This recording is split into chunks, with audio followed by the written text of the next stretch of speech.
This episode of History of Westeros podcast is dedicated to the memory of Steve Mangiamelli, the friggin' Italian, who passed on October 13th, 2015. Without Steve, there would be no History of Westeros podcast.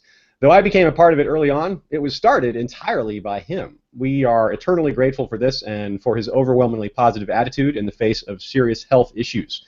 He was a lover of all things geek, a veteran of the U.S. military, and enthusiastic even when discussing his least favorite things. His pet dog has been adopted by a close friend of his and will be taken care of. We'll miss you, Steve. This one's for you. That's the part I scripted, but I actually want to say a little more about Steve. He was... I pointed out that he was overwhelmingly positive even in the face of serious health issues, and that is what actually caused his retirement from the show in the first place. And it was hard for him to give up, but I respected his decision at the time. He needed to take care of himself. And he was always very positive and supportive of the show even after he left it. And I'm continuously amazed by how he was able to stay so positive despite having really serious health issues for a long time. So, again, this one's for Steve. And for those who have sent thanks and well wishes who heard about this on social media ahead of time, thank you all very much for that. We appreciate it. A great battle is a terrible thing, the old knight said, but in the midst, never forget the way the sun looked when it set upon the Redgrass field. 10,000 men had died, and the air was thick with moans and lamentations. But above us the sky turned gold and red and orange, so beautifully it made me weep to know that my sons would never see it. He sighed. It was a closer thing than they would have you believe these days. If not for Blood Raven... Hello and welcome to another episode of History of Westeros podcast, the podcast dedicated to George R. R. Martin's A Song of Ice and Fire book series, as well as HBO's Game of Thrones. Of course, there's no HBO talk in today's episode. We're all deep in the history of Westeros around the year 196, 197. The dates are unclear, but a lot of the facts are not. And you know what? This is another hybrid episode where we have scripting and discussion mingled together. And I find that discussion is often more appropriate when there is so much uncertainty, and there is a lot about the Redgrass field and the campaign that preceded it that we don't know. However, as always, we're able to make some good guesses, some deductions, and you can't have a great discussion without knowledgeable people who know what's up. So please welcome back Race for the Iron Throne's Stephen Attewell. Hello. I'm Steve Attewell. I write Race for the Iron Throne at WordPress and at Tumblr. And you can also find me at Stephen Attewell on Twitter. I'm also running a Kickstarter to help fund the more writing about A Song of Ice and Fire, which hopefully you should be able to find in the show notes. Please support us. Right on. History of Westeros is supporting Stephen on his Kickstarter, so we certainly encourage the rest of you to do the same. And because the Blackfyre sigil has 3 heads, just like the Targaryen sigil, we've invited another community luminary and our own Warden of the West, Lord Jim the Fortuitous, of Wars and Politics of Ice and Fire, aka the Brendan B. Fish blog. Most know you as something like a lawyer. Hello and welcome. Hello, everyone. I'm Jim, commonly called Something Like a Lawyer. I'm a regular writer over at Wars and Politics of Ice and Fire. I contribute to the Tumblr, and I'm also a regular columnist on Tower of the Hand, where I have a quarterly column. Right on, yes. And I'm a regular reader of your stuff, as well as Stephen's. So I imagine a lot of you already know Jim and Stephen, certainly, since Stephen's been on our episodes before. But if you don't, you're about to find out, and I think you'll be pleased. So by analyzing the politics, the characters, their personalities, ambitions, and the timelines, we showed all the reasons for the outbreak of the war. So let's describe the war itself and the action as best as we can. The first Blackfyre Rebellion not only set the stage for generations of warfare, it was the first time ever that nearly all of Westeros was embroiled in a war that involved no dragons. Only the conflicts with Dorne came close, and those were largely confined to, well, Dorne. So Westeros had never seen a war on this scale, even when there were dragons, save for the dance itself. Prior to the conquest, after all, Westeros was not united. The conquest itself was piecemeal, and a lot like the ancient wars. These were generally fought between 2 of the major kingdoms, or within one of the kingdoms, rather than the whole continent getting involved. Add to that the fact that Westeros was less populous the farther back you go, and the differences really start to add up. This was no mere rebellion. That makes it sound smaller than it was. After all, some, perhaps most, rebellions are small and oft pathetically simple campaigns easily put down and never truly threatening. The outcome, very predictable. The first Blackfyre Rebellion was more like a civil war, or like Robert's Rebellion, or even a Dance of the Dragons again without real dragons, or like what we might be headed for in Dany's arc.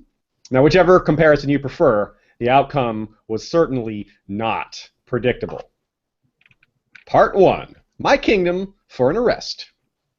At the start of Part 3, rather, at the end of Part 3, the Daemon episode, we talked about the near thing that was Daemon's arrest and escape, kickstarting the rebellion that was apparently going to happen fairly soon anyhow.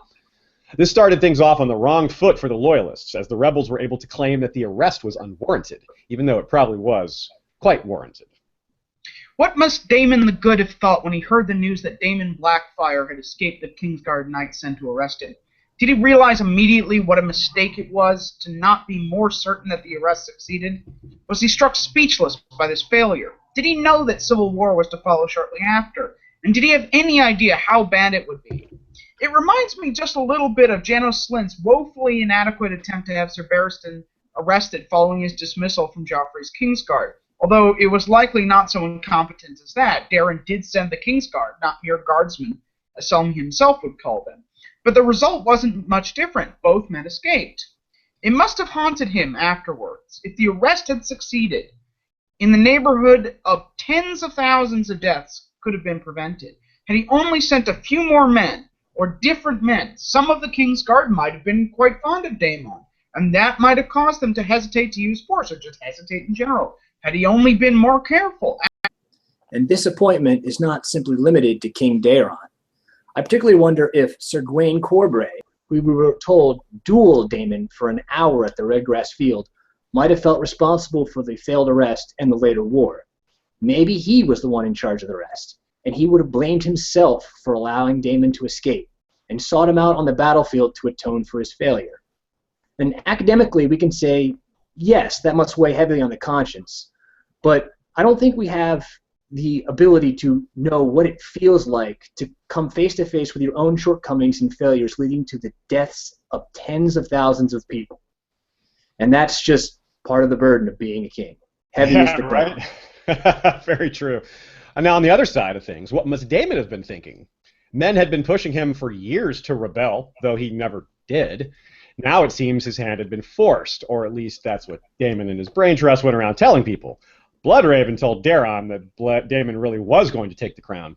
So, quick discussion point here. What do you guys think? Do you think Bloodraven was lying or exaggerating to force things to come to a head? Any thoughts on that? Maybe somewhat. I mean, I think he probably portrayed the level of organization as more advanced than it probably was. You know, I think it's the difference of sort of saying, you know, people are talking versus it's going to happen next Tuesday. Yeah. Because if we look at the rebellion that follows, the level of organization, the level of, you know, supplies and coordination that must have gone into it, that couldn't have been done on the spot. That would have required months of work. But yeah, you can't. It's hard to organize lots of men in secret like that. Yeah. Right. But at the same time, I think for a lot of people, it was very much, you know, where they were going to land was up in the air.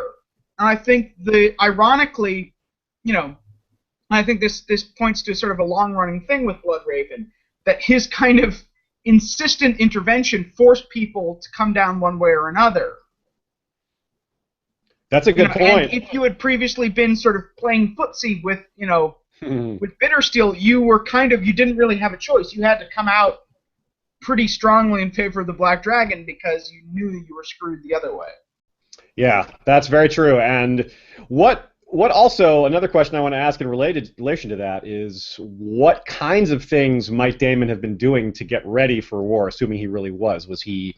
Obviously, he wasn't marshaling armies. That would be too obvious, although some lords could maybe be, you know, making a few extra swords in secret, things like that are relatively easy to keep under wraps. And there's also things he could be doing overseas, maybe reaching out to Tyrosh, his extended family there. What do you guys think? Do you think he was pretty far along, or do you think that, it was still in the infancy stage, or is it just too hard to tell? It's hard to say, but I do think that Daemon has this charisma, this personal, personal gregariousness that he uses to form very close relationships with a lot of, even people like Sir Eustace Osgrey, who had actually been marching in a different unit, he seems to tear up and go into full nostalgia mode when it comes to talking about Daemon. So it seems like I would say that Daemon's best action would simply be to be meeting with people and making strong relationships with them. If Bloodraven is going to force this thing to come to a head, and Bloodraven is very interventionist and would probably do something like that, that might force people to just make the decision based on whether they like Daeron or Daemon more. Because if it comes up suddenly and you have to make a choice, you're not going to go and think it through logically. You're going to make a choice because you're forced to. It's that whole emotion winning out over a rational and critical thought. I think also if we think about the kinds of evidence that there could be, I mean, really, either he had spies who overheard something, or he intercepted letters. And my guess is that probably Daemon was in the stage of trying to gauge his support. So what he probably had were a lot of statements to the effect of, if it comes down to it, will you support me? Yeah, rather than saying, I'm going to do it, can I count on you? Because that's that's treason. I think the ambiguity is, what does that mean exactly? Does that mean, will you vote for me in a great council? Does that mean, will you support a coup? Does that mean, will you marshal your banners for me in the event of a civil war I'm about to start? There's a lot of ambiguity in there. And I think the same thing was probably true with overseas preparations. You know, Daemon is married to a high-ranking lady of Tyrosh. For him to reach out to his in-laws for political support is completely normal. Yeah, no doubt. What that support extends to, on the other hand. Coming down to it, what does that actually mean? You're right. It's like it's a very generic thing. Come down to it could be, like you said, a great council. It could be flat out war. And then there's the question of how was this information presented to Daeron? Because Daeron, at least from what we see, Daeron is the one that signed off on the arrest. So did Bloodraven just simply say, here's all the evidence I have, and show him the evidence? Or did Bloodraven say, I've got the evidence, don't worry about it, I know he's plotting something? So it's a matter of who exactly knows what. And Bloodraven is certainly a guy who is no fool when it comes to information secrecy and information security. He's not going to tip his hand if he can help it. And if he's saying, well, let's go and take out Bittersteel and Daemon, he's not going to risk Daeron saying no. So he would maybe like fudge just a little bit just to make sure that his point is carried. It's a lot like a prosecutor in front of a grand jury, right? Bloodraven is not going to feel morally bound to like present exculpatory, information. He's going to be like, look, I think this son of a bitch is guilty. Here's all of the evidence, and here's what I think it means. Yeah, he's not trying to play fair. He's trying to get a result that he wants. Yeah. And to be fair, it might be he's arguably correct. After all, the war happened. If the arrest had succeeded, it wouldn't have. And you can say, hey, Bloodraven was right. Maybe. At least there's a case to be made. And there's also an interesting point. It also fits with Bloodraven's personality. We know he's a hardliner. We know he is willing to go as far as he thinks he needs to go, which is pretty far in terms of taking action, in terms of preventing what he thinks is the greater evil. Now, in any case, whatever the truth, whatever the real intent, the fuse was lit. Little was going to stop it once it got going. War was coming, and the realm at large began to rouse and prepare. But even with a sense of urgency, these things take time. Messages went to all corners of the realm by raven or rider. Knights sharpened their swords. Lords considered their options.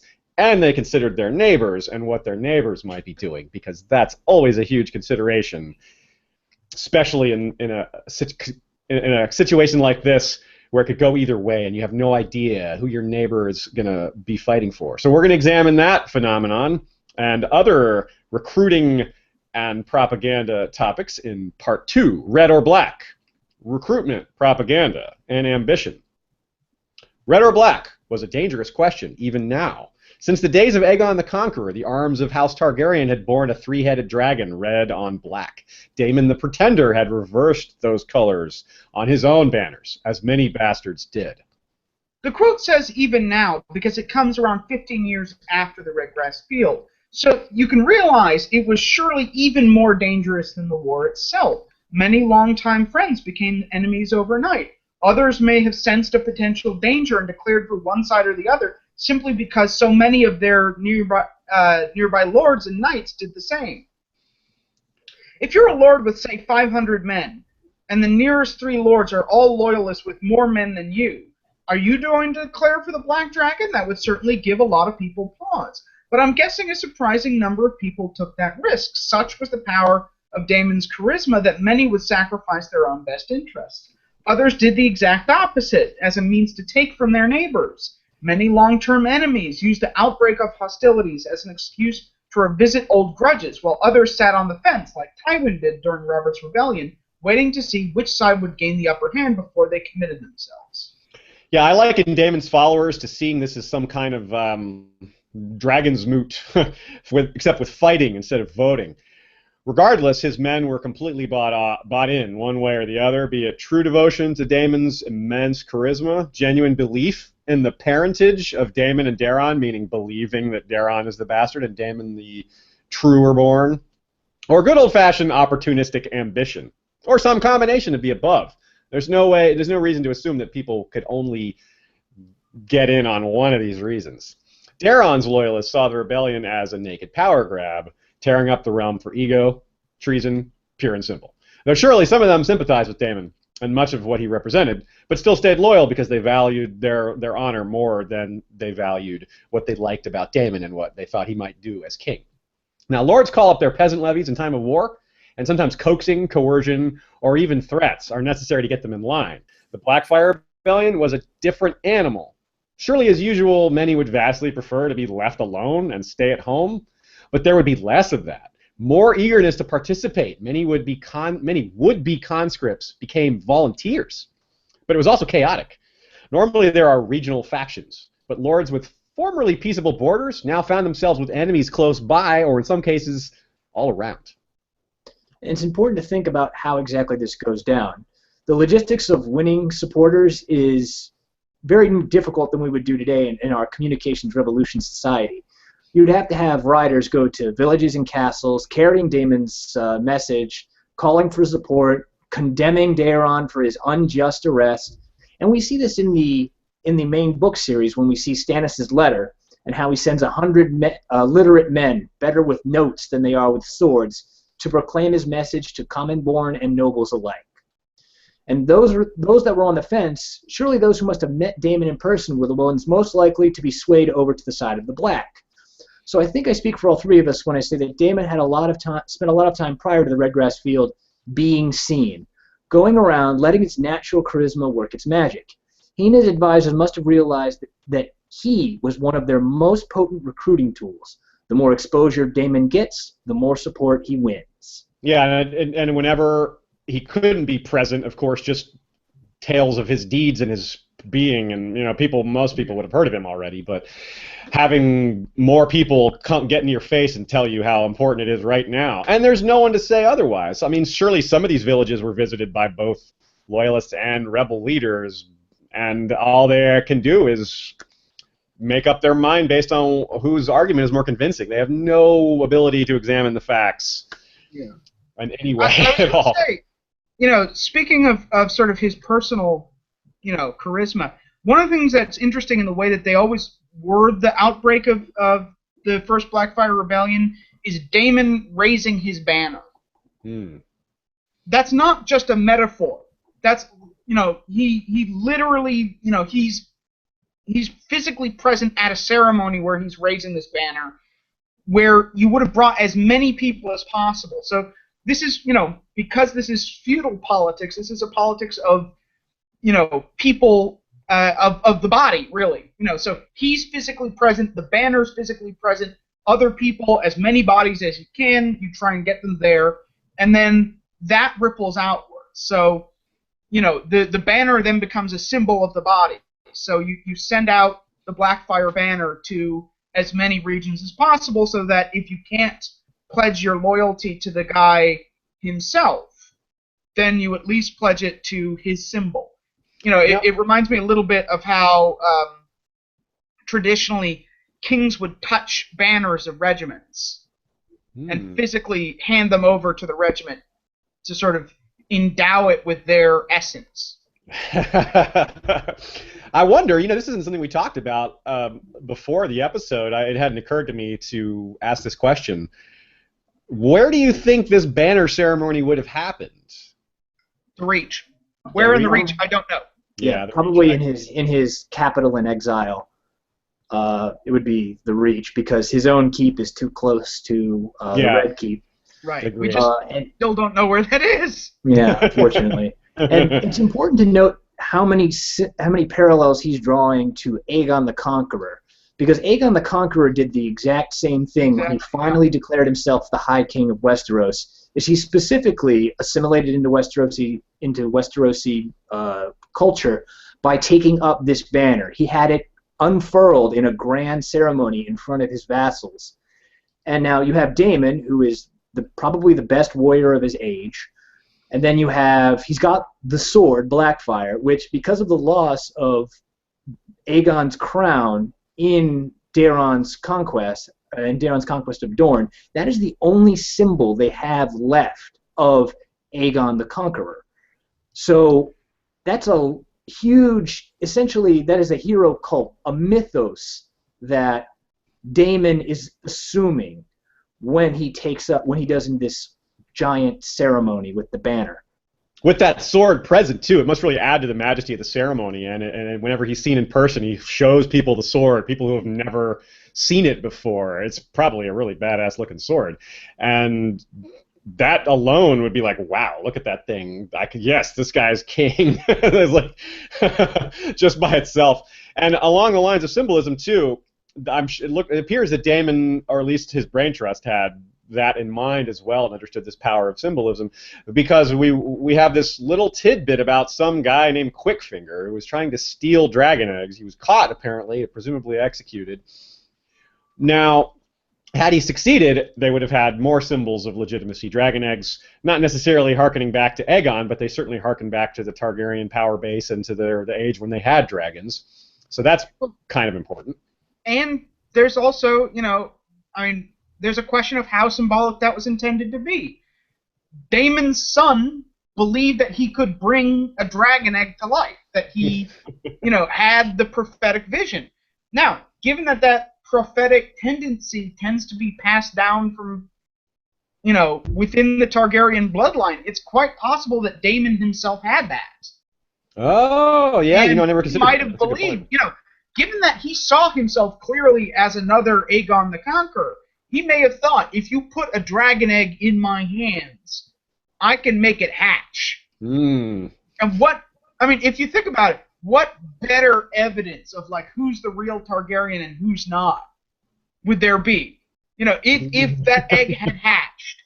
Oh my! It would have been over. Right. Without a single blow being struck, because everyone recognizes what makes you a real Targaryen. Even Daeron would have been like, "All right, yep, you got me. He has a dragon. All right then." And there's also part of the other propaganda is Daeron's counselors are exclusively Septons and Dornishmen. I mean, they go. Eustace goes all through that. Whereas you see, but he's still albino and creepy and suspected of being a sorcerer. A lot of these Westerosi might have just thought that this is actually a reach back to the actual true Targaryenness. Daemon is the new Aegon, as opposed to Daeron, who is these weaker Targaryen kings, the Aenys, the weak, the Aegon II, the guy who gets into one fight and then is incapacitated for a year. Yeah, these things would certainly be brought up by both sides. Have a lot of things they can say.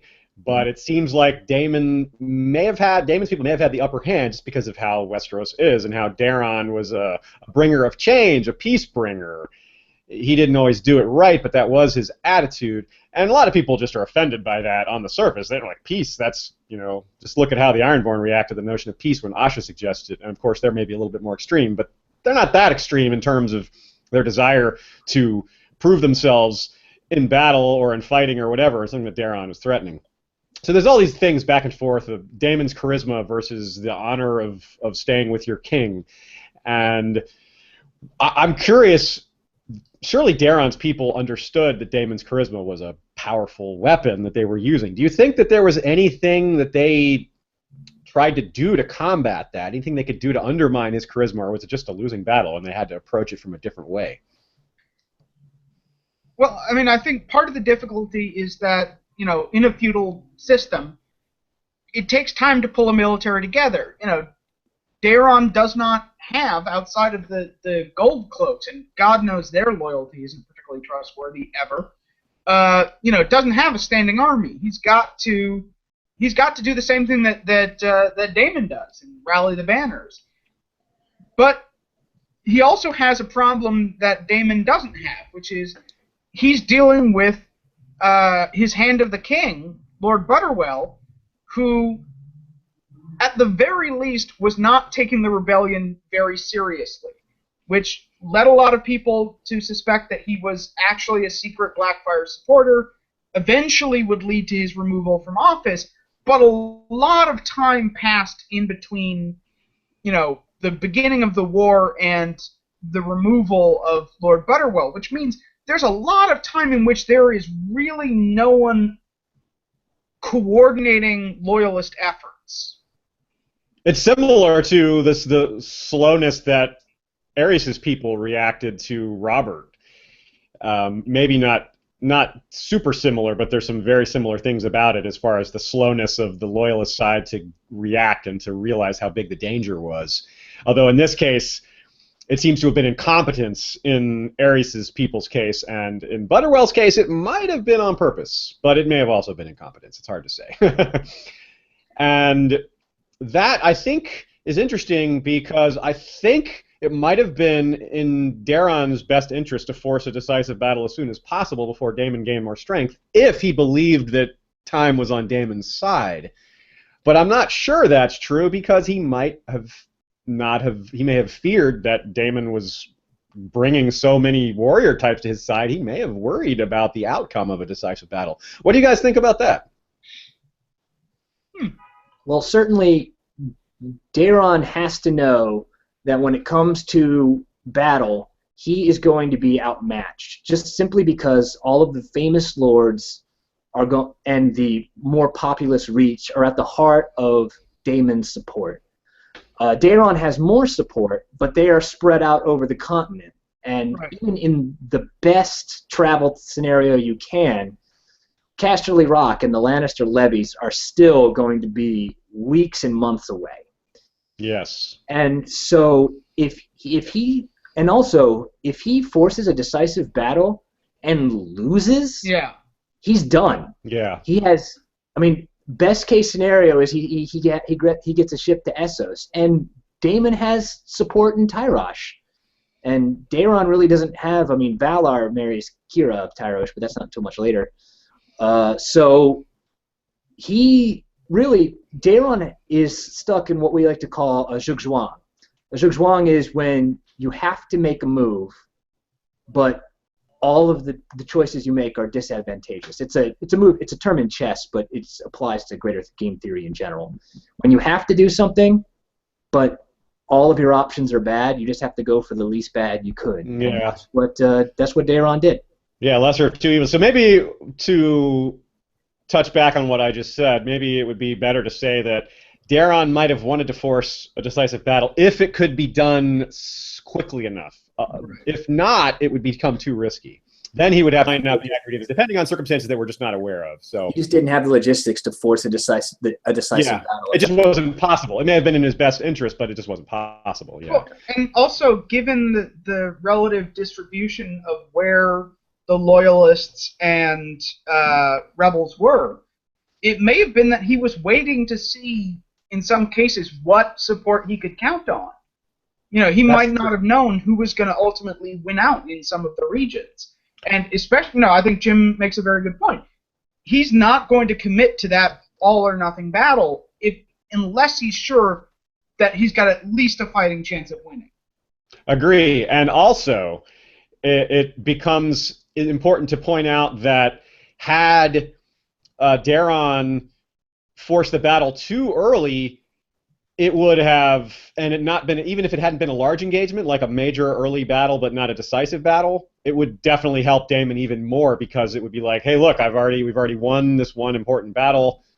But as it was, there were just a lot of small battles scattered throughout. Although, from what we hear, it seems like the rebels were getting the best of it. But we, of course, again, don't have full information.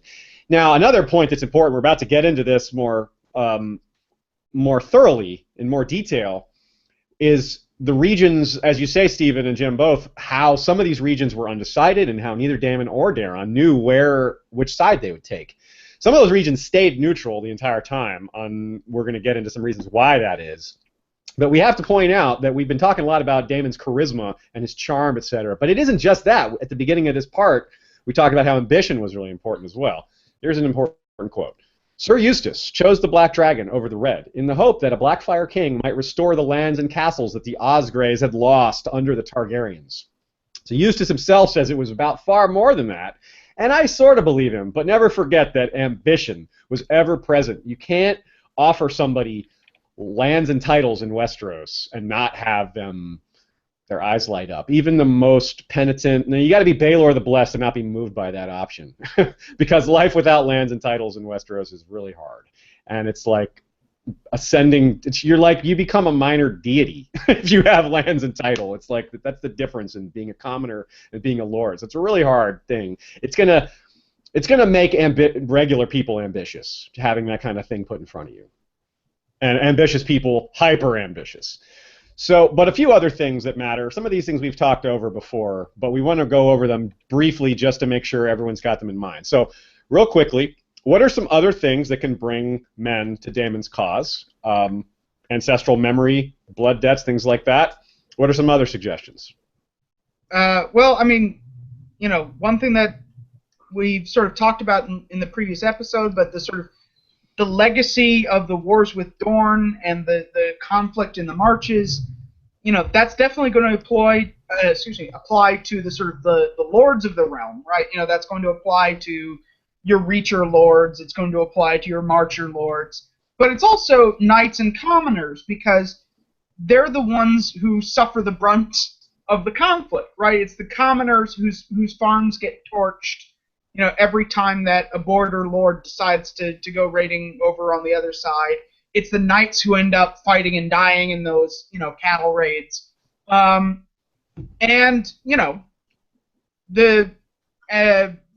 That kind of process works both ways, right? If Yes. you're on one side of that border, you're going to be more likely to fall under Daemon's side. If you're on the other, more likely for Daeron. Yeah, I can see it does, like you say, it cuts both ways. Some of these factors are precisely why people went to Daemon, but some of them are precisely why they stayed with Daeron, because they're sick of that back and forth. They're sick of being, there'd be people that for generations and generations have just been fighting, and even though Westeros is very warlike, some people are going to be sick of that violence. Some people are going to ready for peace, ready for raising cattle and growing fat and not having to worry about their neighbor coming to steal it. Surely that appeals to some people, and they would get that from Daeron. They understood that, at least to a certain point. So, but also, in general, it seems to me like, from what we know about the way the war carried out and the things that led up to the Battle of the Redgrass Field, in general, it seems that the rebels were energetic, that they had the initiative. It was the loyalists constantly had to respond to what the rebels were doing, and that's a good place to be in war. And it speaks to Sir Eustace's point about how close it was, which we'll be seeing very well as we get to the battle itself. Do you guys agree with that? That it seemed like the rebels had the initiative most of the time? They were kind of driving the action, and it was the loyalists kind of on their heels responding? Yeah, I mean, especially when you look at the descriptions of the few battles that we know what happened, they're almost always the rebels on the offensive and the loyalists on the defensive. Right on. One thing is important to know is that rebel movements usually have the first move advantage in wars, because by nature a rebel movement has to be declared, and then they can choose when to pursue their first aggressive move, as opposed to a loyalist. By nature, you can't be a rebel against nothing at all. You have to be a rebel against something established.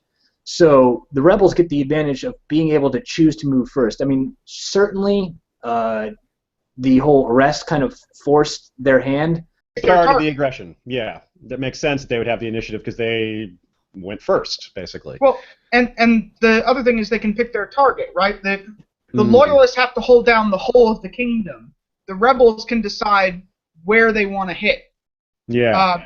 Now, there's factors that determine that in terms of where they're strong and where they're weak, but they've got a very target-rich environment, whereas, the loyalists, by their very nature, have to hold down the whole of the territory. Yeah. And that goes into rebels. Rebels have to attack. If nothing happens and the loyalists just hold on to the territory and no conflict happens, that's a loyalist victory. By no uncertain terms. If the loyalists simply hold their territory, they win. So by nature, their objectives, rebels are attackers and loyalists are defenders. Now, that's not always the case, but if all loyalists need to do is hold territory. It's less flashy, but it's true. There's something sexier about attacking and winning versus beating off an attack, but still, that's the position they found themselves in. For a while, at least, I'm sure that at some point there were some loyalist counterattacks, but we don't really hear about them. Now, let us move on to talking about the realms that didn't participate and why. There's a companion piece published on www.historyofwesteros.com where it will detail who fought for who. We thought it was a bit too dense, and because there's just so many houses to go over to include it in this episode. So we made it into a blog post. You'll be able to find it up there. It's the most recent blog post. If you're watching or listening to this episode well after its release date, it's well marked. You'll be able to find it. So look for who your favorite houses were and which side they fought for. But the North was not involved at all, as far as we know. We have no names of any Northern lords or fighters involved at all. And it seems like the kind of thing the North might sit out. You could definitely see them getting involved because plenty of guys up in the North love fighting and getting involved into wars. A good way for them to get out of the North. And there's plenty of plunder in the South, right? And the war wasn't long enough for them to get involved if they wanted to. Sometimes, it takes a while for those soldiers to march south. Robb did it quickly, but he left behind a lot of men. We know that based on the men Stannis picked up later. But there's another theory. We think that there may have been too much going on in the North for them to get involved. It may not be that they wanted to stay neutral. Their hand may have been forced. So let's talk a little bit about the possibility that there was a Skagosi rebellion around this time.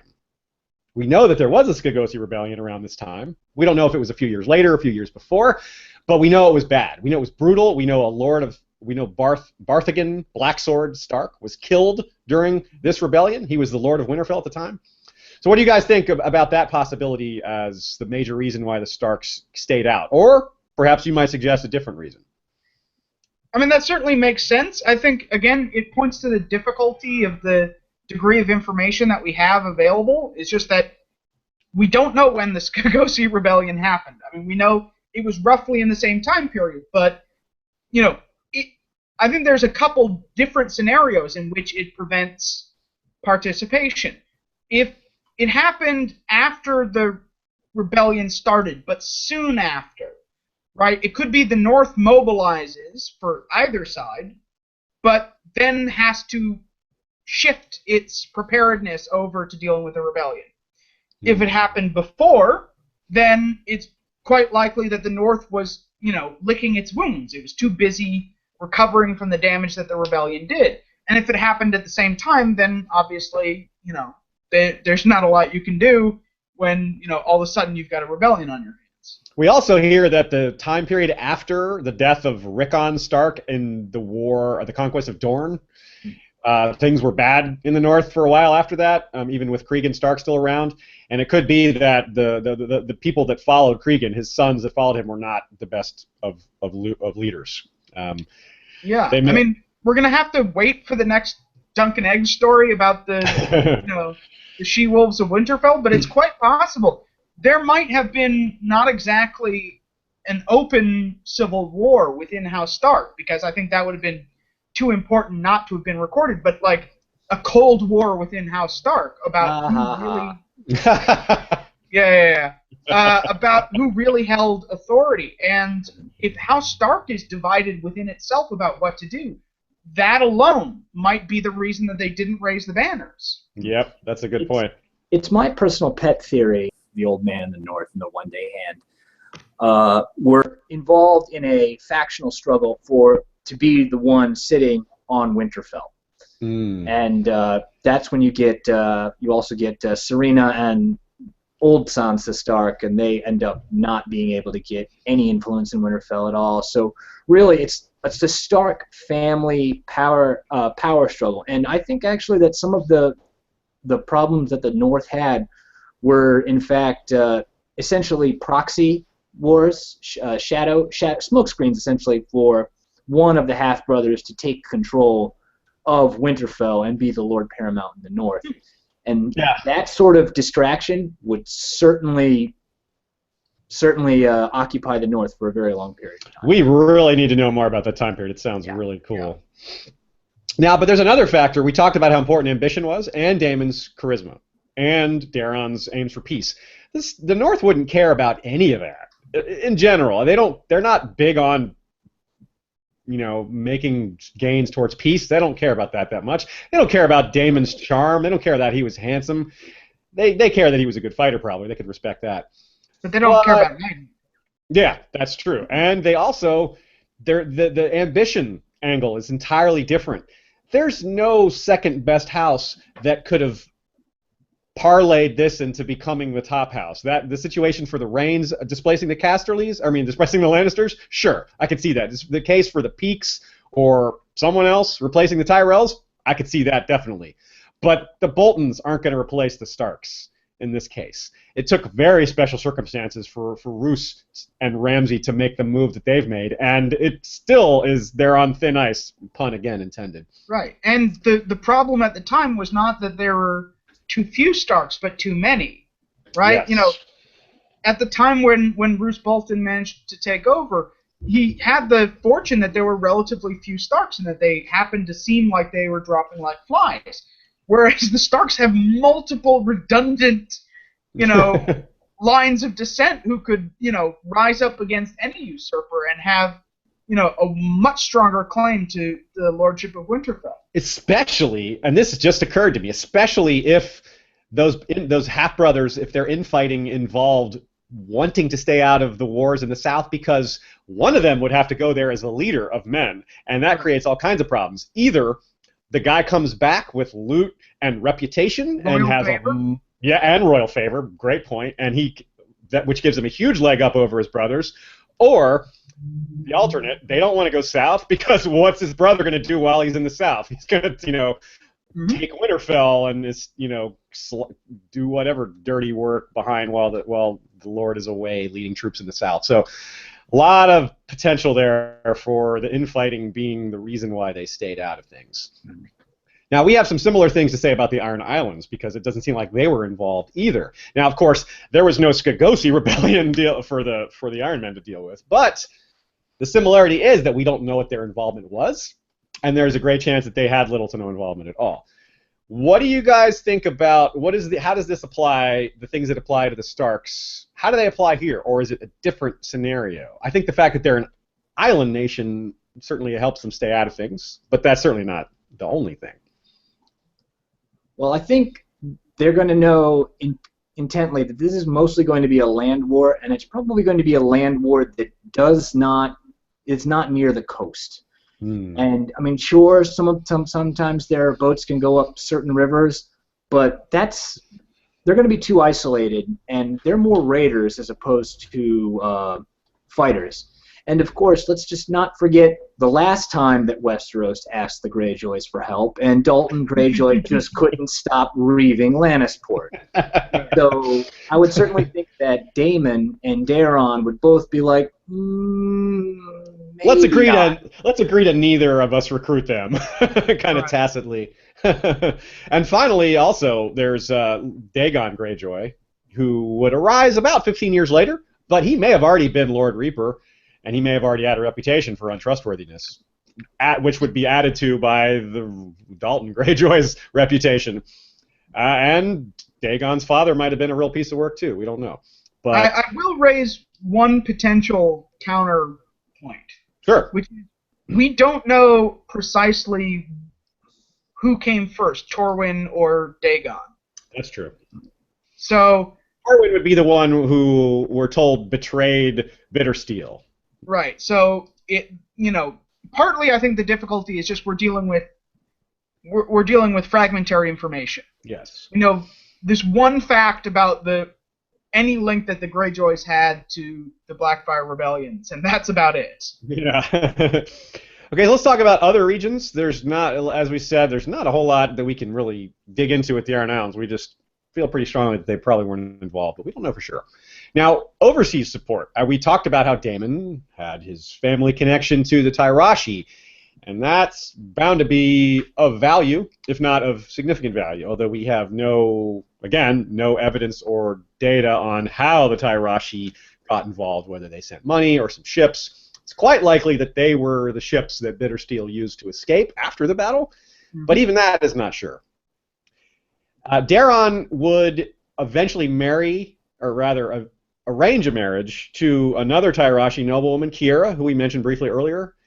And this was perhaps as a counterbalance to get some of the Tyroshi support back on their side rather than having them fully in the Blackfyre court. This wedding was clearly important, or this marriage was clearly important because Kiera of Tyrosh married two different Targaryens. She died, or Valar was her first husband, and he died. And then, I'm sorry, I got that backwards. Daeron the drunkard was her first husband, and then Valar. No, I had it right the first time. I had it right the first time. Okay, so anyway, Baelor's heir is Valar, and Valar married Kiera, and that meant that he was going to be king eventually because he was Baelor's heir. So that shows you how important this marriage was. They married Kiera of Tyrosh to the eventual heir to the throne. And of course, that was the case with Daeron as well because he was also the eventual heir to the throne. But that didn't work out as well as they thought, perhaps. Well, and the difficulty is because we're dealing with Essos, these are not monarchical families, right? Kiera or Rohan of Tyrosh, we don't know what families they belong to. So it's quite possible, kinsmen lost an election, then maybe Kiera's family won an election and then lost it the next time around because there's annual elections for who gets to be the Archon of Tyrosh. That's true. Also, another thing that's kind of interesting to think about is because this fits into a pre-existing power struggle in Essos, what one side decides to do, another side will probably decide to do the opposite. So if Tyrosh and possibly Myr, right, because Lord Bracken goes to get mercenary crossbowmen from Myr, if they're backing the Blackfyres, quite possibly Lys, Pentos, Bravos, maybe Volantis will decide to go the other direction because they don't want, Tyrosh and Myr getting an ally on the Iron Throne of Westeros. Yeah. Especially when it comes to places like Lys and Bravos, which are island nations and are notably very soil poor in terms of food and timber. And both of these places are going to need ships. And there's even in Bravos they say that you can't cut down the trees because they need to break up the wind. So they're massive importers of grain and lumber. And where else are you going to find that but Westeros? Pretty much the agriculture that's all of their products are essentially agricultural and other resource-based products. Yeah. So any free city that has an ally on the Iron Throne, has a master of coin conducive to them, are going to get lucrative trade deals. So when Essos meddles in Westerosi politics, you can bet that other actors in Essos are going to meddle with the other faction. Definitely. And there's one other tidbit we have on terms of dealing with the foreign powers in terms of the Blackfyre Rebellion, and that is that we have a tidbit where Lord Bracken went to Myr to acquire presumably mercenary crossbowmen. Now, that we can build on and assume that these men did not make it. We know that these men did not make it to the battle in time. But that doesn't mean there weren't other mercenaries that were brought over prior to that did make it in time. It's just that we don't hear of them. But it's entirely possible that some of these efforts did succeed, but they were not enough. I don't know that Daron is likely to have hired any sellswords, but it's possible, considering they probably needed all the help they could get. You can support History of Westeros with a regular PayPal donation. Go to historyofwesteros.com and click on the donate button and support the work we're doing here and help us create new episodes. We've got a lot in the tank. We've got a lot of episodes coming up. I'm excited. I've gotten to create a lot more time for working on episodes, and the effect of that will be felt in the coming months as these episodes are made. So let's move on. Part 3. The battles before Redgrass. It wasn't just the Redgrass field. It wasn't just one decisive battle. There were things before it that built up to that point. Quote, many battles were fought between the Black and Red Dragons in the Vale, the Westerlands, the Riverlands, and elsewhere. I mean, you don't just have a declaration of war and then a large battle to decide things. It's not that simple. Well, sometimes you get that, but it's rarely that easy. We've shown some of that complexity as it played out in determining which king to fight for, recruitment, why people would fight for both sides. There's no way for us to know which of the houses we've just gone through fought their neighbors. A few are pretty obvious. Blackwood probably fought Bracken, probably right away, although it was probably the other way around. Bracken probably went straight for Blackwood, given their chance. Although it could have been the other way around, you never know. But there's not much point in trying to decode all this. It's just too many small battles. So we're going to move forward just a little bit and try to look at things from a higher level, realizing that all this recruiting and posturing and jockeying for position was happening as a constant thing. It was always going on. One corner of the realm or other was always engaged in these small skirmishes or larger battles. Both of these things were happening all over the place. But eventually, they moved out of the smaller battle stage, and these larger hosts started to coalesce. The sides started to become clear. Who was fighting for who became more clear. Everyone kind of had the idea. News would spread. Campaigns became a little easier to follow. So let's do something fun here. I'm going to have each of our guests, Stephen and Jim, are each going to take us through the way they think the campaign generally played out, including the small battles that we are aware of, maybe guesstimating a few others. So let's say, Stephen, let's start with you. Okay. So I have a theory, and it differs from Jim's. And my theory is based on, given that Daemon did not have the support, or at least the open support, of any of the Lords Paramount, I think he was at least starting the war relatively numerically disadvantaged, at least in terms of potential total numbers. So I think that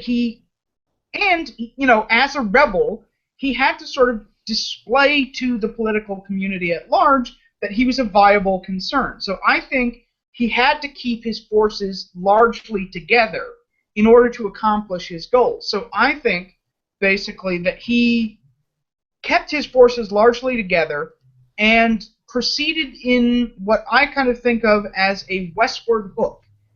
We know of basically 3 named battles that happened before the Redgrass field. The battle over the Mander, or at the crossing of the Mander, the battle at the gates of Lannisport, and the battle at the Golden Tooth.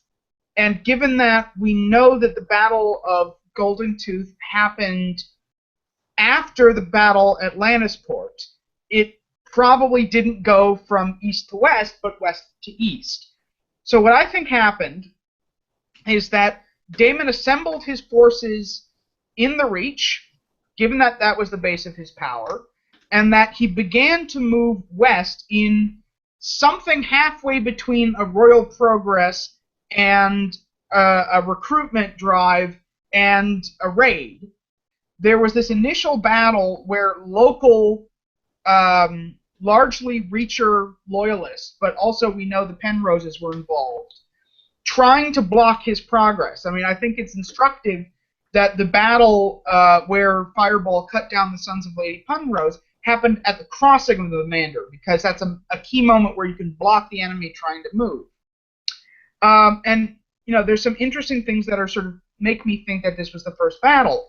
The Lord Paramount of the Reach is not there. You've got Stormlanders who were there, which is kind of suggests that the Loyalists were kind of pulling together anyone who was on the spot. And the fact that we know that there were then several battles in the west, which is, you know, he would have had to march west. I then think the next battle happened at the gates of Lannisport, because we hear that Fireball killed Lord Lefford, and Lord Daemon Lannister, who's later known as the Grey Lion, had to retreat back into Casterly Rock. This is where I think Daemon Blackfyre's success in recruiting these ambitious second houses really came into its own, because unbeknownst to both Lord Lefford and Lord Daemon Lannister, Daemon had the support of some of the most powerful houses in the Westerlands. He had the support of the Rains, he had the somewhat tepid support of the Tarbecks, and given that the famous knight Red Tusk was one of his key supporters, it's quite possible that he also had the Crayculls involved. I also think that this Westerlands campaign was very important politically for the Blackfyres, because here's an example, right? He started out as a rebel. He's got this base in one of the Seven Kingdoms, right? But it doesn't necessarily go beyond that in terms of where, you know, he's in predominance. And all of a sudden, between the Battle of Lannisport and the Battle of Golden Tooth, he's now got two kingdoms, right? He's literally doubled his support, and he's now shown that he's the one dictating the war, and he's the sort of successful general. So I think that's the sort of thing that would begin to change people's minds if they were sort of wavering. Given that he then has now gone from Lannisport to the Golden Tooth, right, the next logical direction from there is the Riverlands, which we know there were a whole bunch of battles between the Black Dragons and the Red Dragons and the Riverlands. It's also, you know, next to the Reach, Daemon had a lot of support in the Riverlands. So I think he sort of saw that as a kind of a combination raid and recruitment, right? As he's passing through the Riverlands, he can pick up the supporters who are loyal to him. He can smash the loyalists before they can get to rendezvous with Daeron's forces down by King's Landing, and sort of steamroll his way to King's Landing. So that's my theory. Okay, before Jim tells his version, I want to take a quick look at the map here, just to give a brief recap of what Stephen was describing. Right here, here's the Mander. So the crossing of the Mander would be around here or around here. Here's Bitterbridge. We have House Rain in this area. We have Lannisport over here, and the Crayculls are down here. So what Stephen is perhaps imagining is that they came up through this way, over here to the Golden Tooth, and then through the Riverlands here, and then towards King's Landing. That is the gist of it. Yep. Okay, so now, Jim, your version. Yes, Fire away. My idea is a little different, and it's based on the idea of defeat in detail, which is a historically very cunning move where if you are outnumbered globally, but you have a force majority locally, you use your force majority to smash as many pieces of your enemy as possible, defeating them in detail, so that they can't combine into one force that's too large to overthrow you. The famous historical examples, it could be the Shenandoah campaign in the American Civil War, the battles of the Upper Baetis in the Second Punic War. Those are the types of ideas that I have. So even Spartacus's war. Spartacus's war, the Third Servile War. So what I think happened is that Daemon dispatched Bittersteel, who grew up in the Riverlands and knew most of the locals there, to go and drive up his local support there. And there probably, yes, he led the forces from Stonehenge to go and attack Raventree Hall, because that sounds like a very Bracken thing to do. Meanwhile, Fireball and Daemon are leaving King's Landing, going to the Reach to muster their support. The Penroses attempt to intercept them at the Mander, and I think that's because the Penroses are married twice over in the family at this point. Elena Targaryen and Aerys the First Targaryen are both married to the Penroses, and Fireball just smashes them. And they use that. That is their Gull Town. That is the battle that they use to say, listen, we aren't just some simple adjutants talking about some horrible thing that happened to us. No, we are a legitimate military force. And then, once they unite in the Riverlands and get the bulk of their forces, I think that Daemon dispatches Fireball on his great left hook. And that is where I agree with Steve's track, but it's just that Fireball is commanding his left wing, because at this point, Fireball has saved Daemon's life. I mean, if he wants command, he's going to get it. In feudalism, which is so deeply personal, doing something like saving the life of the king is going to get you enormous clout if you want to lead a force. And this is also, Fireball wanted to be a Kingsguard, and part of the Kingsguard's duties is protecting the king, but also being the king's fist when you need it. You see Barristan Selmy leading at the Trident. You see Lewin Martell leading at the Trident. These Kingsguard knights will act as the king in his offensive campaigns, and I think that Fireball went to the west, taking Red Tusk, Rob Rain, all of his famous Westerlander knights, while Daemon compiled his forces in the east, grabbing as much support as he can, and keeping his forces massed at the east so that the Stormlands don't try anything foolish yet again. I like it. So again, the movement along the maps is somewhat similar. Again, the Mander here. So instead of the crossing going this way, we're imagining it this way in Jim's version. But the same basic points as far as where on the map we're looking at. Craycall again, Lannisport, Harrenhal here with Riverrun here, and the Golden Tooth in here. Yeah, and Bittersteel is coming on in the Riverlands. King's Landing. Yeah, I definitely agree with Bittersteel in the Riverlands. Certainly that's where he's from. He may have even been there at the time. He may not have been at court when the arrest order was given, although he may have been by then. Daemon had presumably already given his hand in marriage to his daughter's hand in marriage to Bittersteel. We're told that Bittersteel's whispers in Daemon's ear grew louder once that betrothal was made. Of course, it had to be a betrothal. Calla was too young to marry Bittersteel by that point. They wouldn't have consummated the marriage until well after the rebellion was over, unless Bittersteel is even creepier than he seems.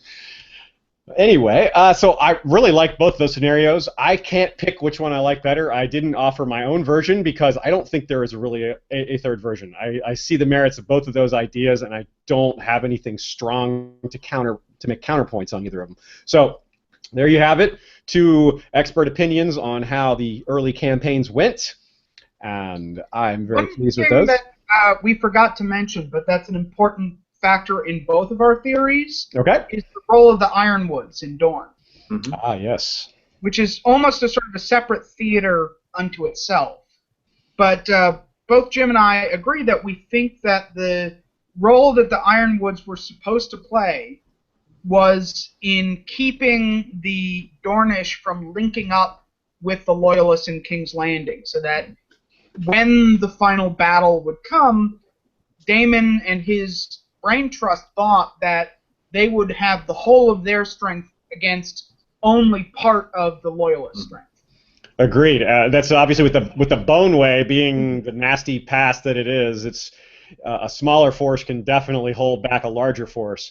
But what it seems like it happened was that the Ironwoods were somewhat successful in holding back the Martell and allied Loyalist armies, but they may have been caught in a pincer movement as the Stormlanders came south through the pass while the loyalist Dornish came north through it, and thus the Ironwoods would be caught between two armies, and of course, that's almost never a situation you can win in, especially being outnumbered, even with the pass muting the numerical superiority. So I agree, that's very important. We would wonder, it would be interesting if the Iron Islands in North had been involved. You'd have to see maybe, you might see, if the North was taking Daemon's side, you might see Daeron positioning an army at the, south of the Neck to try to contain them.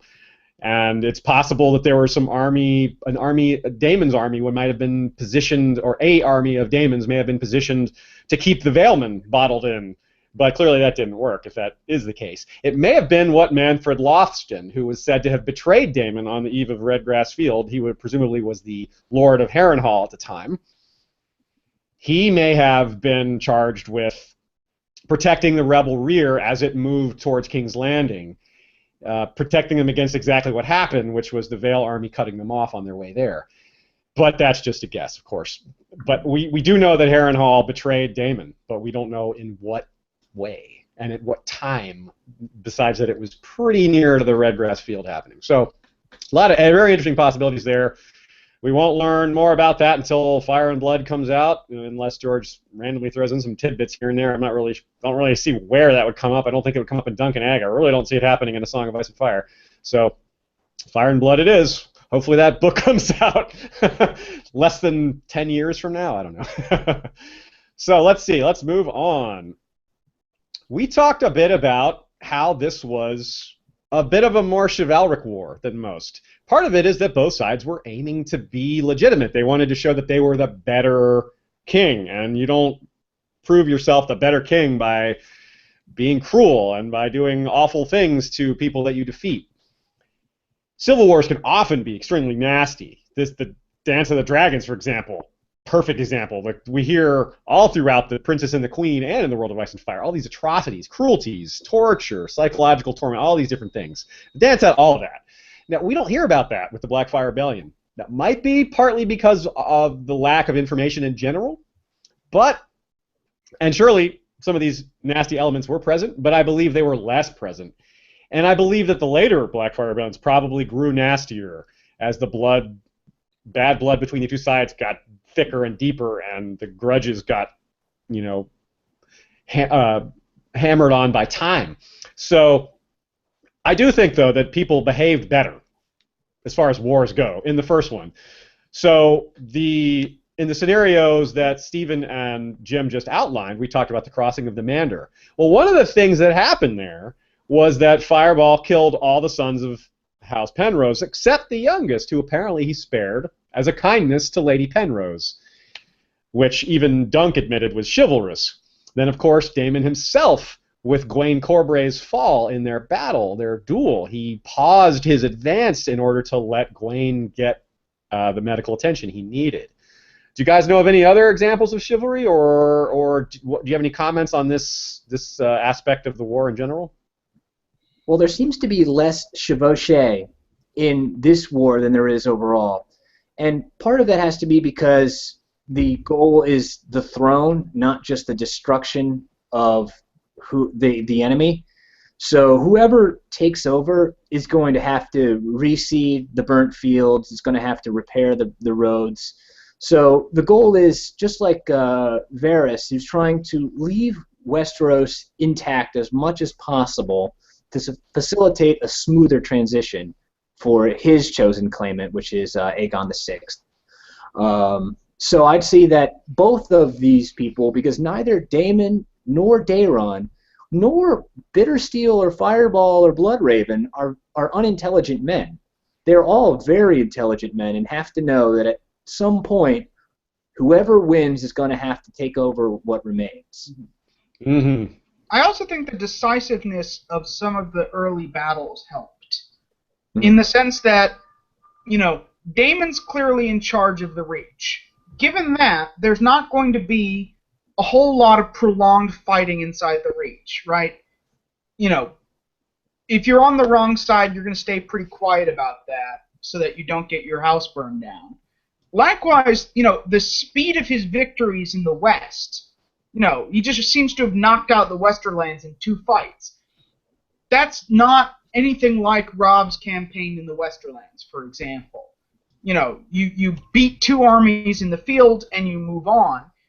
In no small part because, you know, you've got the Rains and the Tarbex and possibly the Kraykul standing by saying, like, don't burn down Lannisport. We want that when we win. That's our prize. Yeah, hold on to that. So it's interesting to look at things like, say, the example of Stannis, who commanded his army not to rape and took action when they did. I don't know. I wonder how it was with Daemon's men. I could see it going either way. Maybe men would follow Daemon's lead and not do these awful things, or maybe Daemon was the guy who liked being liked and just let people do what they wanted because that went along with what he wanted. Maybe somewhere in between. I don't know. But of course, so many of these factors and these behaviors, they do trickle down from the top. Leaders give orders, but they also set examples by their behavior. And both Daeron and Daemon were decent guys in general.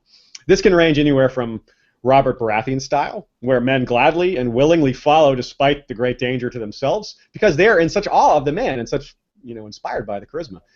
All the way to the other side of the spectrum, where we have, say, Theon Greyjoy, where men were only following him because Balon ordered them to, and being labeled a traitor or a coward is, culturally speaking, worse than being led by an incompetent. So all these factors of loyalty and motivation and justice are the keys to another huge factor, which is morale. As we've already done in past episodes, it's easy to make comparisons between Daemon Blackfyre and Robert Baratheon. I want us to consider the difference in motivations, though. Napoleon Bonaparte himself believed morale outweighed all other factors combined by about 3-to-1, which is a really huge statement. And there's the old saying that there's no man as terrifying as one who truly believes his cause is just. I believe plenty of Daemon's followers believed that his cause was truly just. But on the other side, in the case of Robert versus Aerys, Robert's cause was about justice, not about a just cause. It's different. Overthrowing a cruel tyrant. Daeron was not a cruel tyrant. There's no argument for that there. On the other side, though, Aerys' men may not have had such strong convictions, but I think Daeron's men at least had somewhat strong convictions because at least they knew they weren't defending some awful, cruel man. So, guys, who do you think had the edge in morale? You think Daemon's men had the edge or Daeron's? Daemon. Okay, yeah, No, I think we all three agree on that. Well, I mean, especially as those opening battles, you know, take place, it's like, you know, news spreads slowly in Westeros, but it does spread. If you're hearing that, you know, the Black Dragon has just conquered the Westerlands, or that, you know, he's riding unchecked through the Riverlands, or that, you know, the whole of the Reach is declared for him, and the only thing you're hearing from the Loyalist side is, we're getting our ass kicked, the Hand's incompetent, we think he might be a traitor, you know, the Dornish can't link up with us because of the Ironwoods. That's a lot of bad news to absorb really quickly. That's very true. I'd say Daemon's followers were really brimming with confidence, and by the time the Redgrass Field battle happened, everybody knew it was kind of all or nothing by that point. I think everybody realized the size of the conflict, which we're about to describe, that it all was going to be down to that point. And Daeron's followers, in general, may have had more at stake. A lot of them were protecting what they had. They stood to lose more, because we're talking about how a lot of Daeron's followers were these Lords Paramount, the guys who were tops in their region. You can't really go up from there besides becoming king, which isn't feasible. You can go down, though. You can certainly fall from the top. And a lot of these number 2 houses were looking for that opportunity. And so some of them were taking a risk as well, but not as much. In general, Daemon's followers had less to lose and more to gain, where Daeron's people were trying to hang on to what they had. So it all came down to that. And so it went. Now let's move on to the actual battle itself. You can shop at Amazon.com through historyofwesteros.com. Any of the links on the right sidebar will lead you into the History of Westeros portal through Amazon. As long as you find yourself at Amazon through our site, anything you shop there will be credited to us. There's always excellent Game of Thrones items for sale there. The Night of the Seven Kingdoms I highly recommend. There's a lot of great art. There's like 160 new illustrations in there, black and white, really good stuff. And the Game of Thrones coloring book is coming out soon. Not the typical item you would expect to see, but it's pretty cool. I think we're going to see some neat things come from that when people start posting their own pictures of what they've done. So share those with us if you draw any of your own. Send us pictures. We'd love to see them. Part 4. The day the grass bled. Whatever our guesses were to this point, whatever we got wrong or right, well, somehow things got to this very last, this most decisive, most epic chapter, the battle itself. And this, at least, we do know quite a bit about. Some things we're told straight up, others we've deduced, others we've inferred. We've made a few assumptions, but not too many, and we'll say when we're doing that. Surely future details from the great George R. R. Martin will enhance and enlighten much of this. Some of what the Maesters and Sir Eustace and others tell us may not be how future sources saw things. We may get different takes on a lot of things. Some of them may contradict. The extra mystery makes it all the more fun, and the lack of certainty gives us room to be creative with ideas on what happened during all of the Blackfyre rebellions, but especially today's topic, the Battle of Redgrass Field. So let's go. Sufficient support had been gathered. The manpower was there, or so it seemed.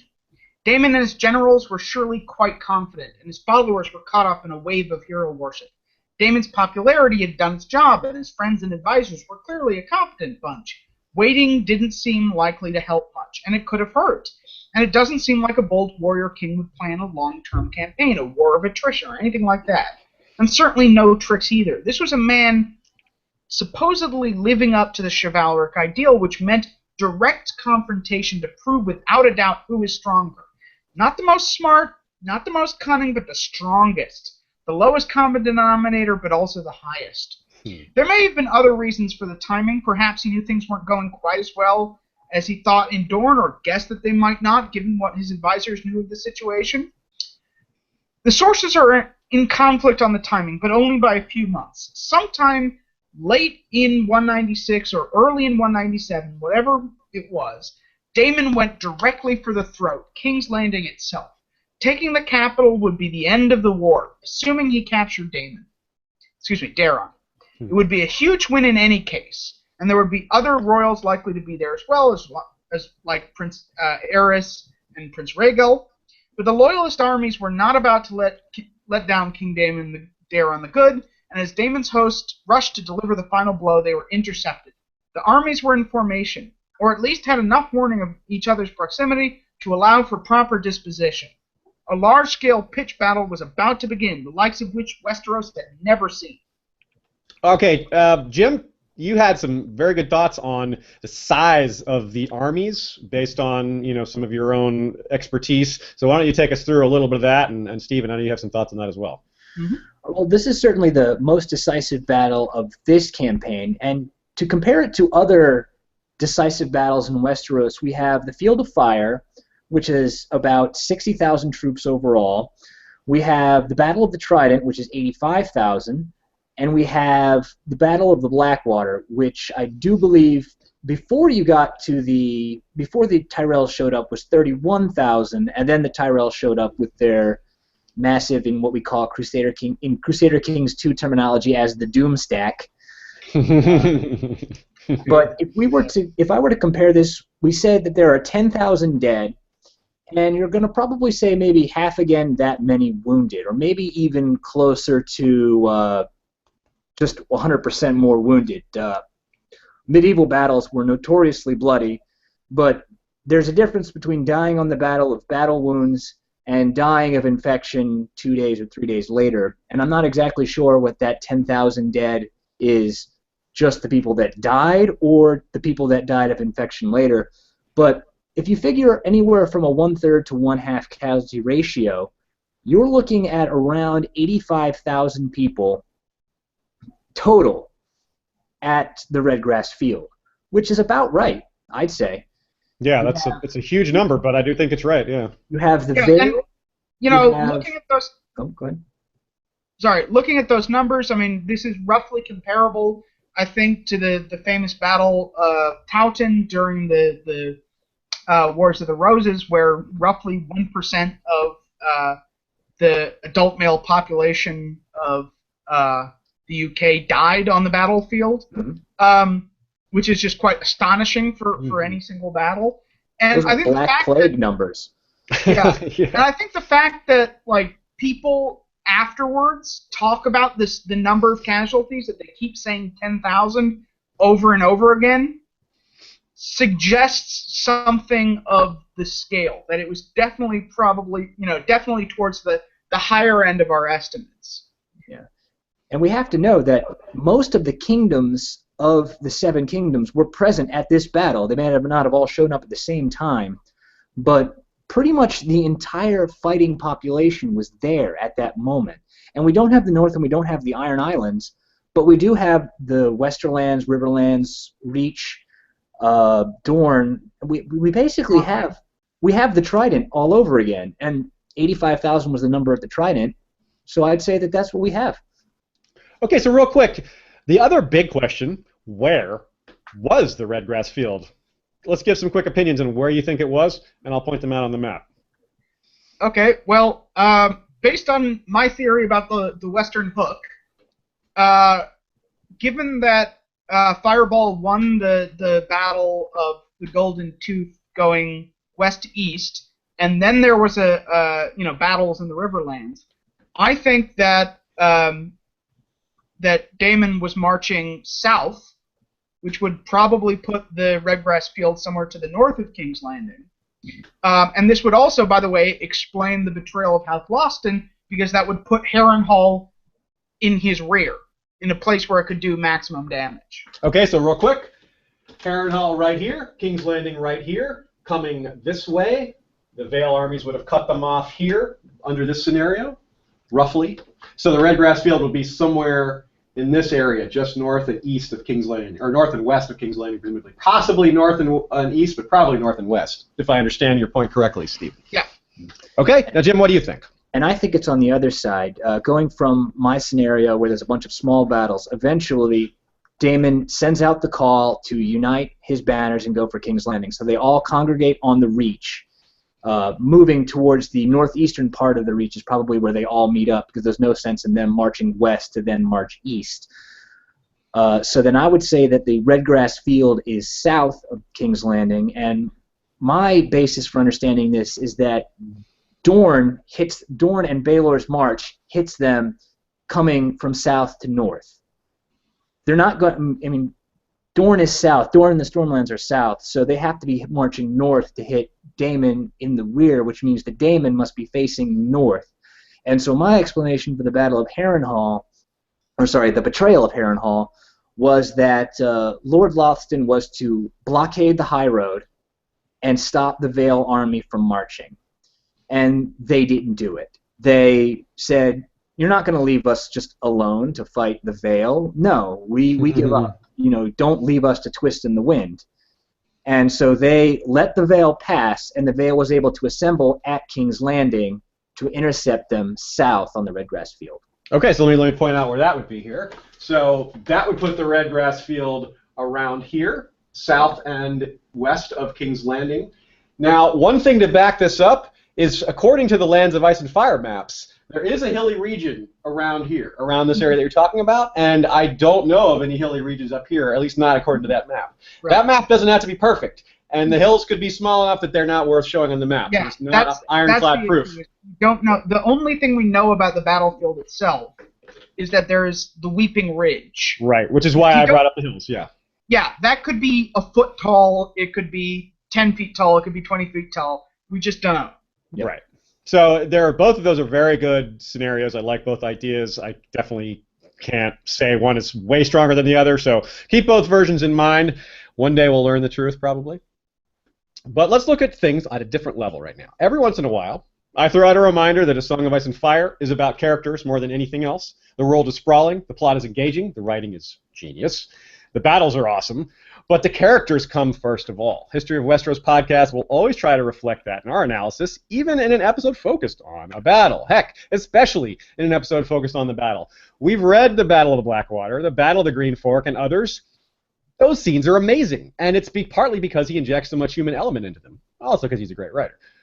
Chaos and desperation are always apparent in these scenes, but on the other side of that golden dragon lies focus, determination, and the eagerness that comes with being so close to a long sought-after goal.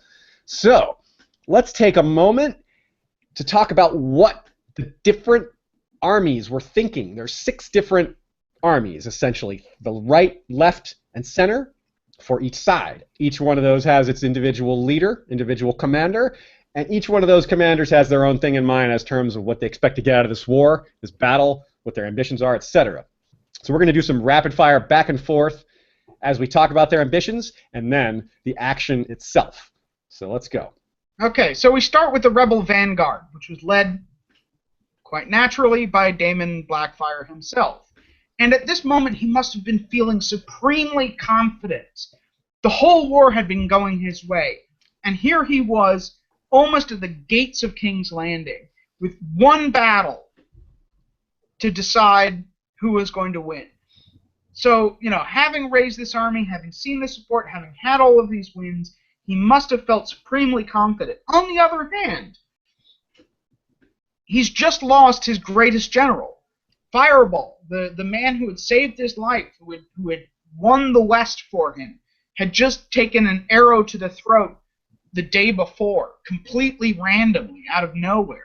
So, I think he would have been somewhat, taken aback by that. But given everything else, that was sort of the fly in the ointment, so to speak. I think he might have also potentially drawn determination that, win this one for the fireball, as it were.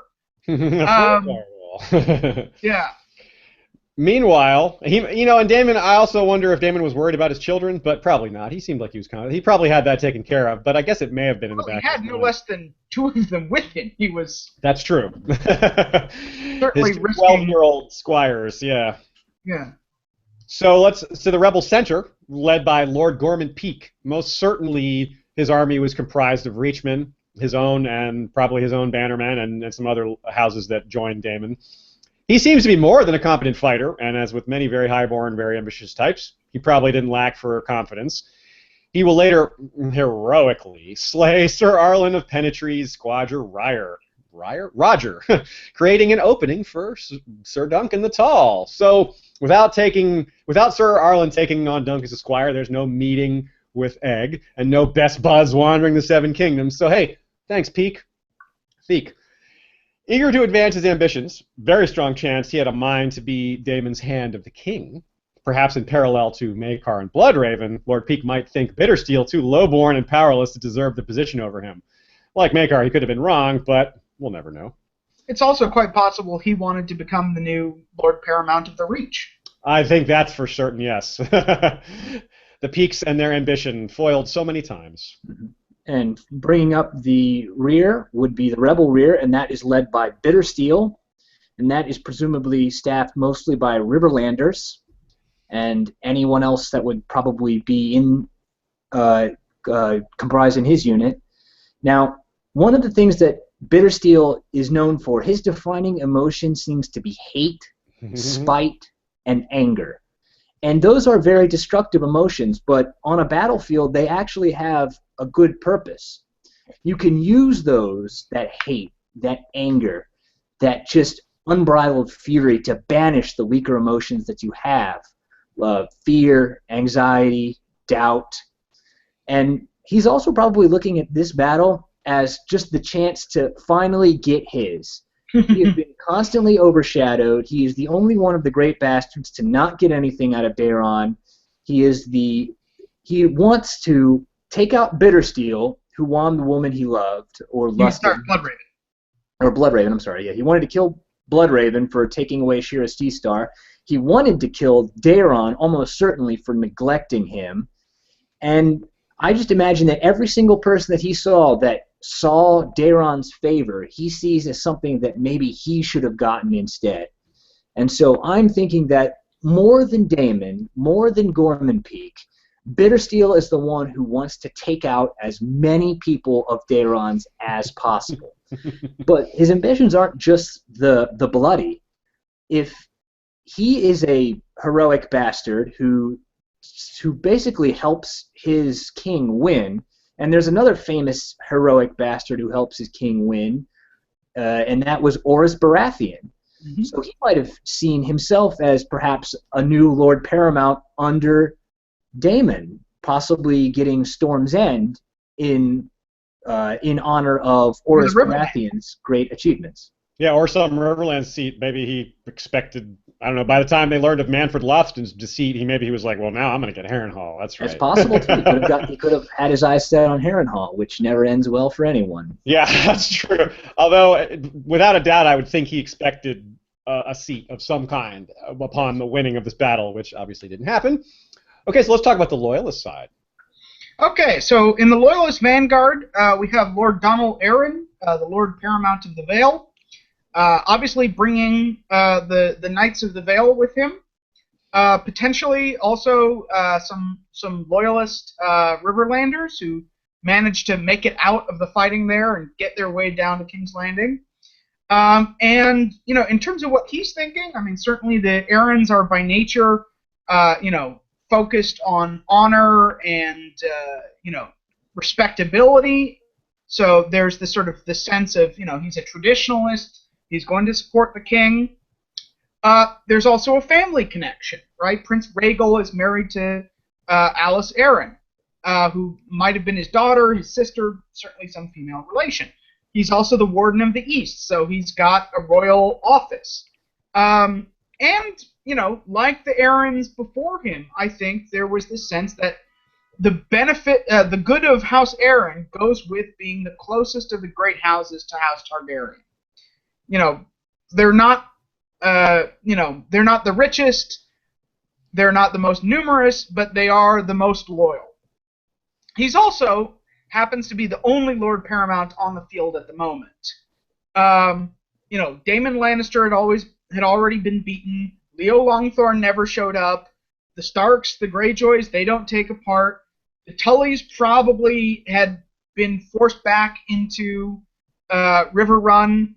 The Martells were on their way. The Baratheons were on their way, but they weren't there yet.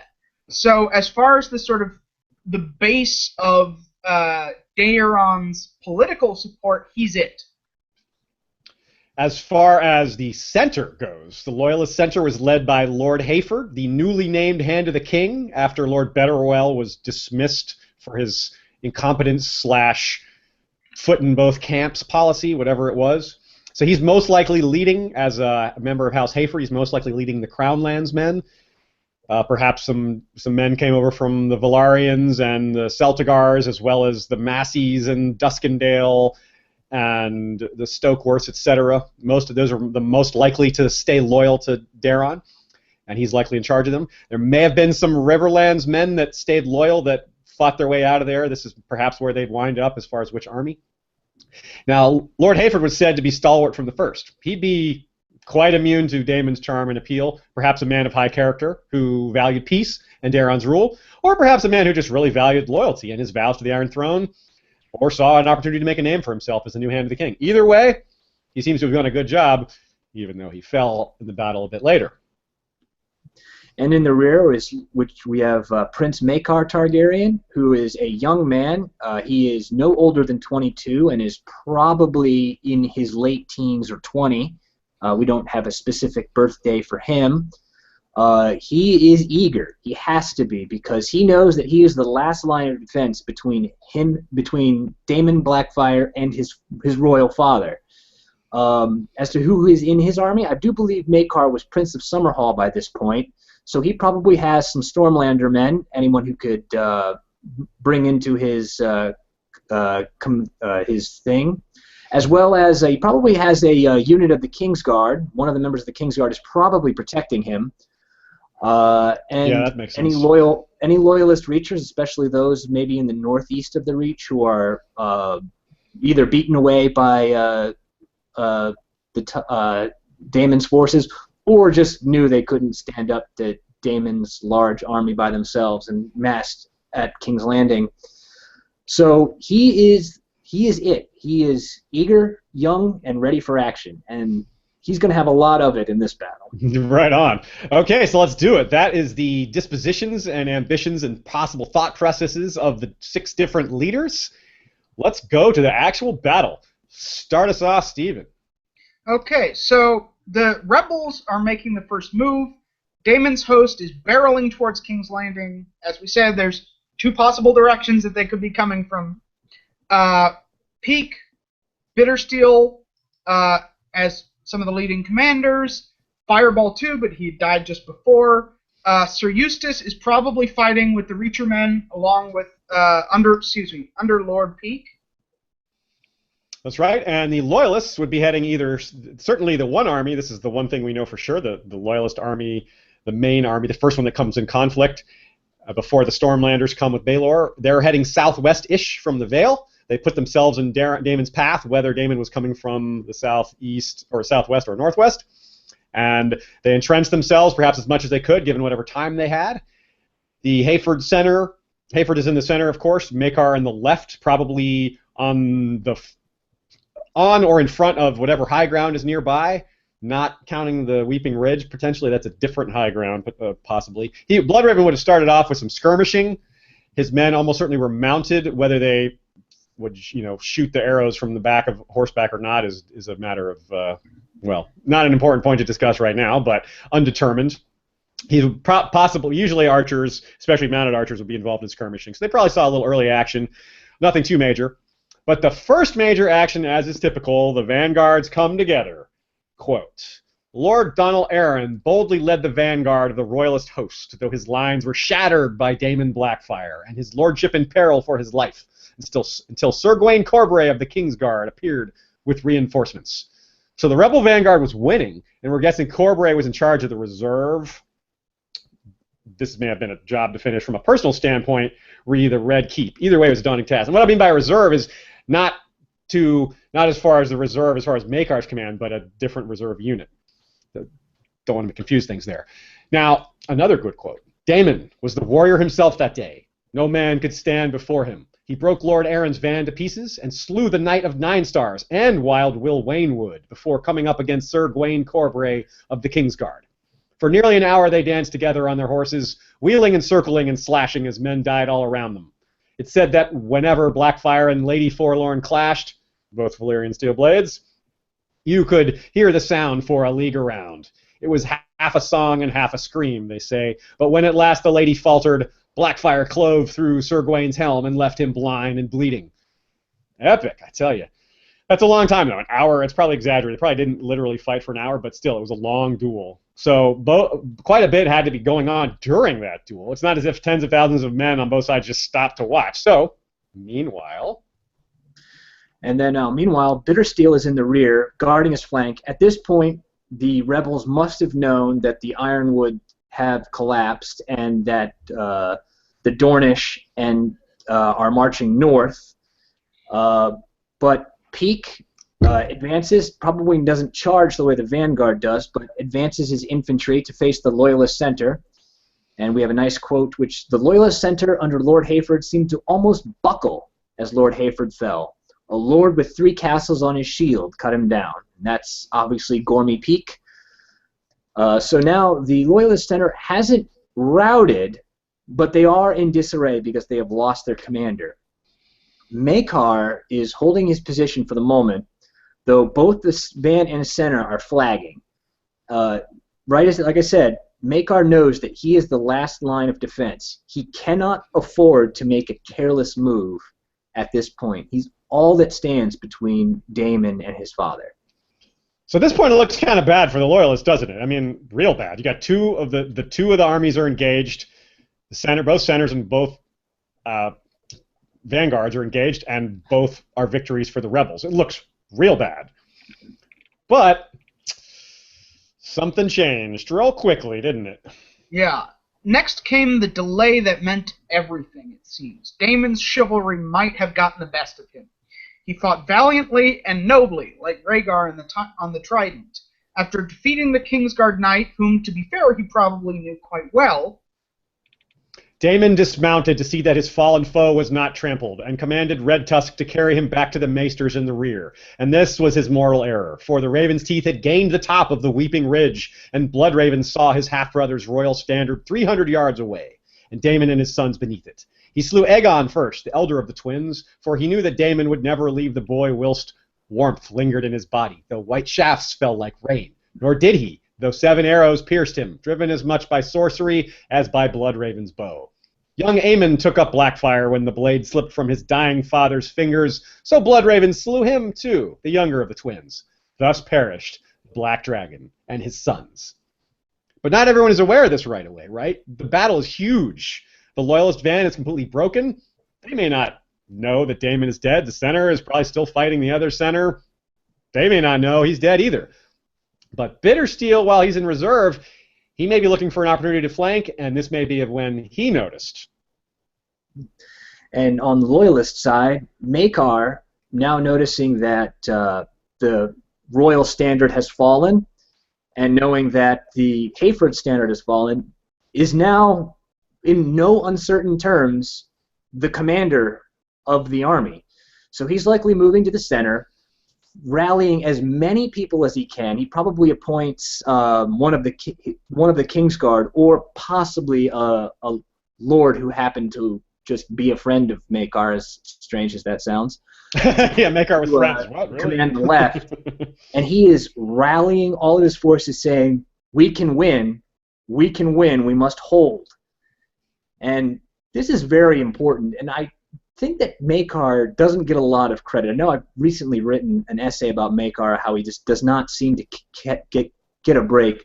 This is an incredibly heroic move by Maekar, because Maekar is essentially saying, I will stand. I don't know. I'm not sure how familiar anybody is with the Battle of Gettysburg, but there was Solomon Meredith commanded the Iron Brigade, and when Reynolds' First Corps retreated from the Battle of Gettysburg, Meredith was commanded to hold to the last drop of blood, and he lost 3/4 of his men doing so. And that is essentially what Maekar is saying. He is saying, I'm going to hold this army until the last drop of blood. Or until something else happens. Right, because south of Redgrass, Baelor is leading the Stormlords and the Dornishmen as fast as possible. From everything that we know, this was largely a cavalry force, so he's got momentum. And he is probably force-marched his way all the way from the Bone Way. You know, he is trying, because he understands that unless he gets there, that, you know, eventually his side is going to be overwhelmed. But he's potentially anywhere from 1 to 3 hours away. So, by now, Bittersteel would have noticed that Daemon's fall, or at least learned of it. And this is an interesting question that we had to talk amongst ourselves during our preparation, is how did Bittersteel get Blackfyre without exposing him to the same storm of arrows that killed Daemon? And that's because it's actually a somewhat simple answer. It's because Bittersteel was moving. He's moving his cavalry force, attacking, whereas Daemon's error was that he stopped. He stopped to help Gwaine Corbray, and standing still is when you're a big target for arrows. It's pretty hard to shoot men on horseback going horizontally across your path with arrows. Even if they're coming right at you, it's hard to do because they're moving. So meanwhile, this has an effect. Bittersteel's move causes a ripple effect. And this is actually possibly one of Martin's big themes, where the personal interferes with the political, is that Bittersteel charges, and he is the rear. So in essence, he is who would be engaging any forces that arrive from the rear of the army. And by doing this, he possibly leaves Gorman Peake's unit exposed to an attack from the rear. And so, in essence, now Peake has an unsupported flank that is susceptible to an attack. So Peake, knowing that he has to get rid of Maekar immediately, is pushing forward as much as he can. He needs to break Maekar in the center before all hope is lost. He needs to do this and completely clear the field of enemies, so that way he and all of his Reacher Lords are safe. So what happens next, Stephen? What do you think? So what happens next is that Bittersteel has his famous duel with Bloodraven, wins it. The Raven teeth are broken and forced to retreat, just as Baelor Breakspear hits the rear of the Rebel center. Which we have a great quote for. But the battle came to an end when Prince Baelor Breakspear appeared with a host of Stormlords and Dornishmen, falling on the rebel rear, while the young Prince Maekar rallied what remained of Lord Aaron's van and made an implacable anvil against which the rebels were hammered and destroyed. And hammered they were. Maekar took his forces and held position, which the sight of Baelor, probably the only time in Maekar's life where he was actually happy to see Baelor, as Baelor's standard charges into the rear, that takes the pressure off of Maekar's men. And then Maekar is able to hold together. And now, because Baelor's cavalry or Baelor's forces are mounted, they are using that momentum to push Gorman's infantry out of cohesion. And once they get out of that tight formation, that's where Maekar's forces just cut down the man that accidentally steps forward. And that's why hammer and anvil tactics are so effective in pre-modern warfare. There was much and more afterward, I know. I saw a bit of it myself. The rebels running, Bittersteel turning the rout and leading his mad charge. His battle with Bloodraven, second only to the one Daemon fought with Gwaine Corbray. Prince Baelor's hammer blow against the rebel rear. The Dornishmen all screaming as they filled the air with spears. But at the end of the day, it made no matter. The war was done when Daemon died. As we said at the beginning, he was no mere outlaw lord to be set down at whim. So close a thing. If Daemon had ridden over Gwaine Corbray and left him to his fate, he might have broken Maekar's left before Bloodraven could take the ridge. The day would have belonged to the Black Dragons then, with the hands slain and the road to King's Landing open before them. Daemon might have been sitting on the Iron Throne by the time Prince Baelor could come up with his Stormlords and his Dornishmen. Now, Sir Eustace is biased, but I think he's probably right. Do you guys agree with that assessment, that if the pause was everything, that the moment of saving Gwaine Corbray, is too much made of that? Is Sir Eustace crying over spilled milk or how it went because it didn't go the way he wanted? Or you think he's probably right? I mean, I think that's certainly one of the turning points. I don't know it's the only turning point. You know, I think he's got a point that the Blackfyres were depending a lot on momentum, and having just crushed the vanguard, they've got this open flank that they could have potentially just rolled up the line in one movement, and that pause really prevented that from happening and gave Maekar the opening to rally the center and keep that line together so that there was an anvil at all.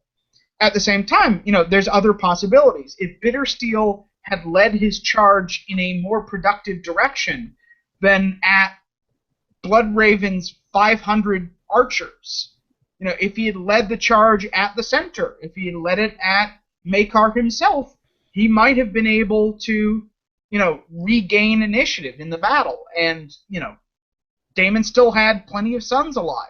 He could have taken King's Landing in their name. Mm-hmm. He says, Sorry, go ahead. No, go ahead. It's a common psychological coping technique to set blame on if only this, if only that. You use that to kind of cast blame on something that was out of your control. And if you lose for something that was out of your control, then it's not really your fault. As opposed to, let's say, if you lost because Bittersteel went out of formation and couldn't intercept Baelor, or if we had actually planned our route a little bit better and had gotten there 3 hours earlier. It's just a thing. Definitely. Now, there's one last thing about the battle that we want to talk about before we close out the episode, and that is the immediate aftermath. First, another quote from Sir Eustace. Had anyone come out differently, it could have all turned to other way. Then we would be called the Loyalists, and the Red Dragons would be remembered as men who fought to keep the usurper Daeron the Falseborn upon his stolen throne, and failed. Always important to note that history is written by the victors, and had the battle gone differently, the victors would have written history differently. But that isn't what happened. Real quickly, we don't have as much time as we wanted to discuss the aftermath, but some of the immediate things that happened were the rebels scattered. Leo Longthorn, perhaps kind of like Tywin or Walder Frey, attacked them as they were beaten, to show, hey, this is what side I was on.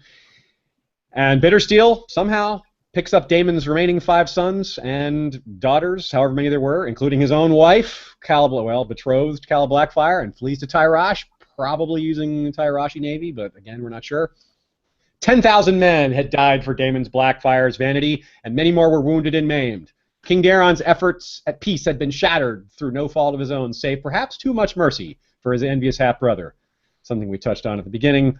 That mercy definitely seemed to have played a big role in allowing the war to get to the point that it did. So at some other point, and throughout the other episodes that we still haven't gotten to yet, because there are others still that we have to do, we'll deal with some of these things that we didn't quite have time for today, a lot of the aftermath topics. Old fools and young malcontents still make pilgrimages to the Redgrass field to plant flowers on the spot where Daemon Blackfyre fell. The last subject for this episode is Daemon's legacy, but of course, like I said, we don't have as much time as we want to discuss it. Some of it will have to wait. But the gist of it is that the Blackfyre Rebellion may have ended when Daemon died, but the Blackfyre cause certainly did not. He had sons, more family in Tyrosh, his wife, lords and knights who survived the battle, of course Bittersteel, whose hate and anger, as destructive as they were, kept him going for a long time. And so long, in fact, that, like I said, we have more episodes to cover with the Blackfyre Rebellions. It's a huge topic. We'll still be doing an episode on Bittersteel. We'll still be doing an episode on Bloodraven. We'll be discussing some of the fandom's brightest stars, because that's what those guys are. Daemon's sons will need discussing, of course, too, as well. And the men that fought alongside those sons, especially the one who kept crowning them, Bittersteel.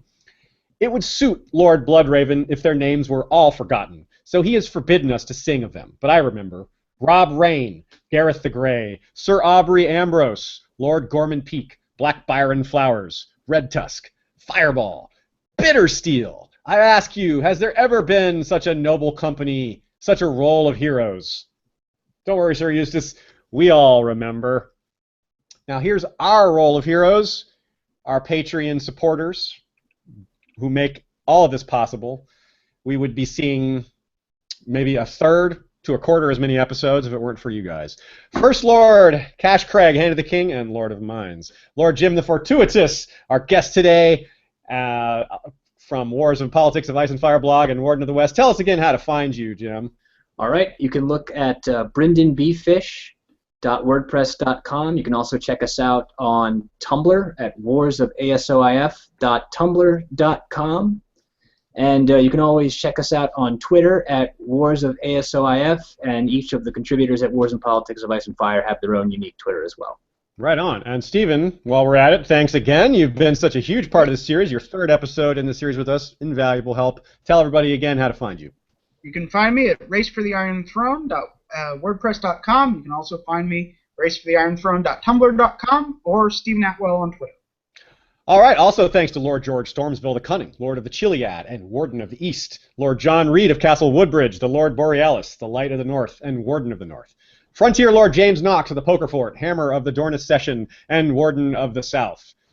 Our small council is made up of Lord James the Scholar, Senior Counselor and Master of Whisperers, Grand Maester Itai, Lord Robert Jacobs, Master of Coin, Roysy the Clever, Master of Laws, Lord James Tuttle, Master of Ships. We also have Lady Direliz of Castle Naki, the Alpha Patron, Lord Dan of the Red Mountains and Castle Great Bell, Breaker of the Second Stone, High Chieftain Drew of the Frostfangs, Lord of the Claymore, Lord Skip of the Veldt, Lord of Castle Ganges, Kabeth the Unfrozen, Lord of the Bricks and Castle Crimson Light, Mary Meg, Lady of the Bloody Stepstones, Lord Acerus of Dragonmont, Serpent in the Narrow Sea, Lord Damian Sand, the Resilient, wielder of Valyrian Steel Spear, Swan Song, Gregor the Toasty, Lord of the Breadfort.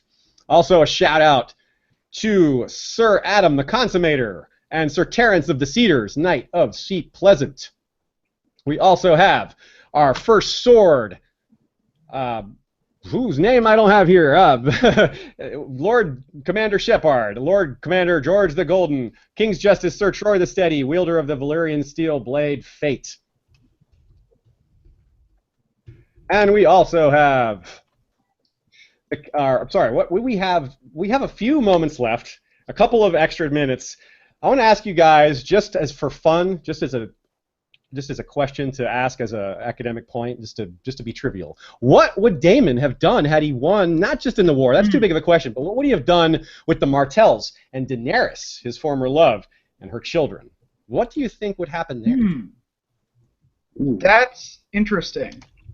Certainly, I think his intentions probably would have been to replace the the Martells with the Ironwoods, or failing that to kind of turn the Ironwoods into an independent buffer state, to weaken Dorne by splitting it into chunks. In terms of what he would like to do to Daenerys, we have that whole story about his idea of having a multiple marriage. I don't know if his ambitions were quite that crazy. Certainly, if he had tried to go ahead with it, I think that could have broken his coalition, because that would have been seen as, blasphemous, and knighthood is all about the faith of the Seven. And he certainly would not have been very pleased with the fact that, she was married and had kids. So I'm not entirely sure what he would have done with Daenerys. Yeah, he wouldn't have done anything terribly cruel, but he might have done something. He might have decapitated Meryn. He might have. Yeah, that I think he could get away with, because Meryn would have been a chief enemy of his, a rebel. That certainly would have definitely pleased all of his Marcher Lord and Reacher followers. It's like, yeah, we killed the head of House Martell. We're awesome. But trying to actually pull off a double marriage, I don't think would have. At the very least, I think Bittersteel would have done something, underhanded to make sure that did not happen. Yeah, I agree. Okay, well, we're running out of time. We have a couple minutes left. I wanted to also thank Alicia Everlasting of the Green Blood, Lady of the Desert Rose, and First Sword Joshua Hayescutter, called Joshua the Raw. Normally, he's announced at the beginning of the episode, but I goofed. It happens. Anyway, thanks to everybody. Thanks again to Stephen and Jim. We hope you all enjoyed our coverage of the Redgrass Field episode. It's been a long time coming, and like I said, there's still plenty more to come in the Blackfyre Rebellion series. We've got some other episodes that we're going to interject, because we like to mix things up a little bit, and we like to take our time to make sure everything is set and make sure that we don't miss anything. And that occasionally involves finishing an episode, letting it sit for a while to make sure that we haven't forgotten anything. We want to let it sit and think about it and say, oh, wait, there's some new ideas, because there's always more. There's always new angles to find in A Song of Ice and Fire, even in this ancient material. It's great stuff. It never ends. So everybody, thanks again for tuning in. Valor Morgullis, thanks again to our guests. See you all next time.